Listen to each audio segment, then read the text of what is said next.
ব্যাংকের ঋণ নিয়ে শোধ না করে আত্মসাৎ করেছেন, ওইদিকে আবার মসজিদ মাদ্রাসায় টাকা দিচ্ছেন। প্রথমত ব্যাংকের থেকে যে ঋণ নিলাম সুদভিত্তিক, এটাই তো হারাম। এরপরে আবার এই ঋণের টাকা না দিলে অটোমেটিকলি এই ব্যাংকগুলো একটা সময় দেউলিয়া হবে।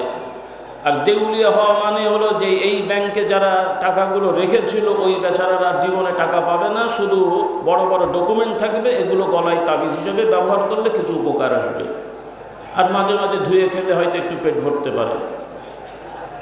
এই হলো আপনাদের সুদভিত্তিক অর্থনীতি।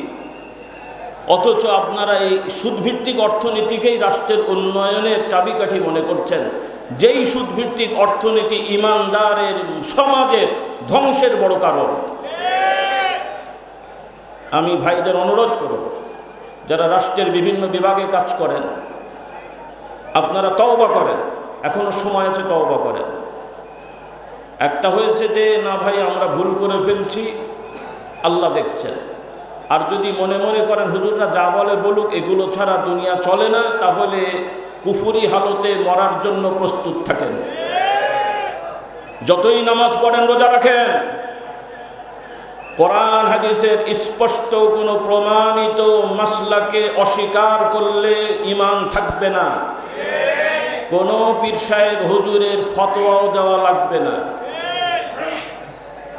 আবার ঈমান আমল নিয়ে কবরে গেলে কোনো পীর সাহেব হুজুরের ফতোয়াতেও আপনার কবরের আযাব হবে না। ফেরেশতারা রহমত দ্বারা, আপনার আল্লাহর রহমত দ্বারা কবরকে ভরপুর করে রাখবে।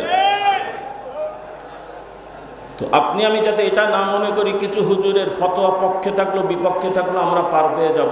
হ্যাঁ, ওলামারা ফতোয়া তো দেবেন, ফতোয়া দেবেন না কেন?